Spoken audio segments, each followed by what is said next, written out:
And in the meantime, the United States is looking into new ways to help Syrian rebels on the ground. It airdropped 50 tons of ammunition in northern Syria to rebel forces. And Iraqi security forces are trying to verify if the leader of ISIS was hit in an airstrike. The military released a statement on Sunday saying Abu Bakr al-Baghdadi's convoy was struck while traveling to top-level ISIS meetings there. The government has made similar claims, though, in the past. Elsewhere in the Middle East, there were several new stabbings Monday in Jerusalem. They're the latest in a wave of violence that we've seen in the region. Following it all is our Ben Wiedemann, live for us in Jerusalem this hour. Ben, good to see you. It seems that we are talking about attacks day after day, both sides really digging in. And now we are hearing about a fourth incident today. What more can you tell us?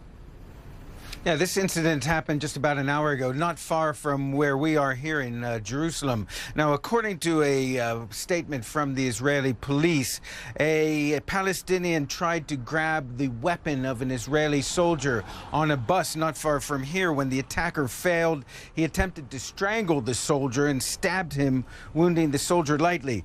A passenger on the bus struggled with the attacker, and then a policeman boarded the bus and fought with the attacker, but the attacker grabbed his gun. Then another police unit got on the bus and apparently shot him dead.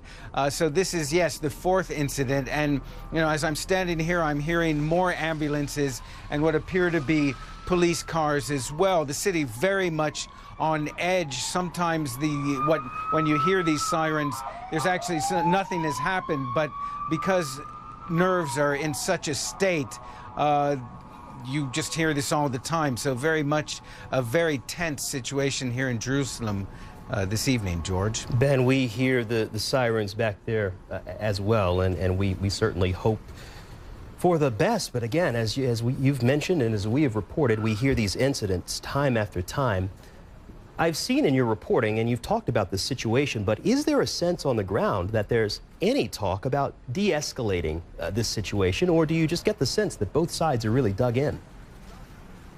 Both sides are really digging in. We heard the Israeli Prime Minister Benjamin Netanyahu today at the opening of the winter session of the Knesset, or the Israeli Parliament, dismissing any suggestion that this current wave of stabbings and unrest is the result of Palestinian frustration. He said it's really part of an attempt to annihilate the Jewish state. On the Palestinian side, there's also a lot of strong rhetoric, and there's also really what you're seeing as an incredible growing gap, a gap that already existed, but growing very wide as this situation continues. You speak to Palestinians, and for one thing, they don't believe a lot of the versions of these events that are being put out by the Israeli media. There's a lot of shock going around at the moment at a video that's been spreading on social media that shows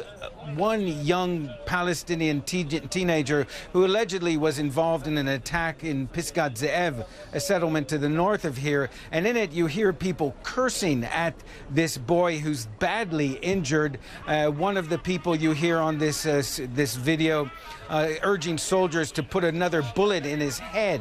On the Israeli side, people are clearly terrified by this violence.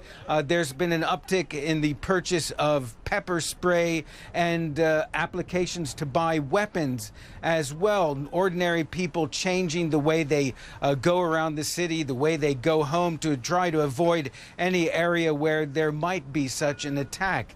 And on the political side, lots of talk, but no real attempt to try to calm the situation down. George? It is a very tense situation, and Ben, as we mentioned, word of a fourth incident. Again, Ben Wiedemann, live for us in Jerusalem. Ben, thank you so much for your reporting.